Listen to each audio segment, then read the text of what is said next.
అమ్మడం జరుగుతుంది అంటే 4,000 రూపీస్ పర్ ఎస్ఎఫ్టీ అనుకోండి. అంటే డబుల్ బెడ్రూమ్ వచ్చేసి నియర్లీ 45 lakhs పడుతుంది సార్. ట్రిపుల్ బెడ్రూమ్ వచ్చేసరికి నియర్లీ 55 lakhs చిల్లర ఎంతో కొంత అమౌంట్ పడుతుంది సార్. 45, 55 కూడా చాలా తక్కువ. ఎందుకు తక్కువ అని నేను అంటున్నాను, ఈ వాహనం వలస మెయిన్ రోడ్డు మీద మనకి ఒక సెంట్ 20 లక్షలు ఉంది సార్. ఇందులో చాలామంది రియల్ ఎస్టేట్ ఏజెంట్స్ ఉన్నారు, చాలామంది చుట్టుపక్కల ఊళ్ళో ఉన్నారు. నేను చెప్పింది నిజమో అబద్ధం మీకే 20 lakhs సైట్ వాల్యూ పోతే మిగిలిన లక్షలు అవునండి. మీకు సెంట్ 20 లక్షలు ఇక్కడ మనకి ఉంది. ఉందో లేదో మీ అందరికీ ఓకే. సో కాస్ట్ పరంగా ఎకానమీ పరంగా పెద్దగా ఇబ్బంది లేదు, ఎలక్ట్రిసిటీ ప్రాబ్లం లేదు, డ్రైనేజీ ప్రాబ్లమ్. అడుగులు కోత పోసుకుంటూ వచ్చి ముందు ఇంకో బిల్డింగ్ వేసి అలా బ్రాడ్ ఉందని ఇచ్చేయడం అనే మాట తప్పు.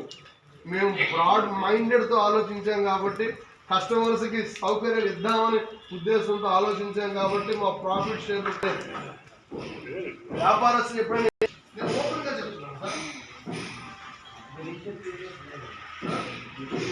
నేను అదే చెప్తున్నాను సార్, ఎందుకంటే నేను ఇంత కాన్ఫిడెంట్ నేను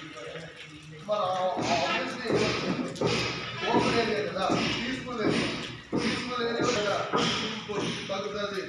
ఎందుకు స్పాట్ రిజిస్ట్రేషన్ ఉన్న ఒకేసారి డబ్బులు పే చేసి తగ్గుతుంది.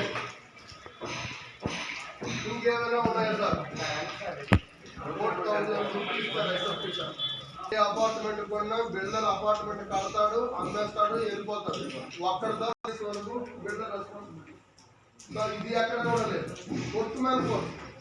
అంతేగాని మీరు ఎందుకంటే government of India guide lines దానికి మించి మనం బయటకు వెళ్ళాం కదా. ఏం లేదు సార్, 45 lakhs అనేది నేను మీకు డబుల్ బెడ్రూమ్ ఫ్లాట్ చెప్పాను కదా.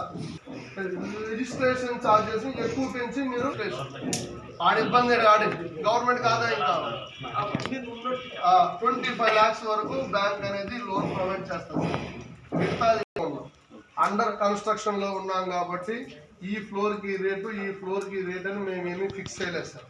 అండర్ కన్స్ట్రక్షన్ లో ఉన్నాం కాబట్టి 5 ఫ్లోర్లు బ్రిక్ వర్క్ అయిపోతుంది. మా ప్లానింగ్ మార్కెట్ వాల్యూ బట్టి మనకు లోన్ మార్కెట్ వాల్యూ మీరు ఇదే కొనాలంటే మీరు ఏదో పిఎం కాలనీలో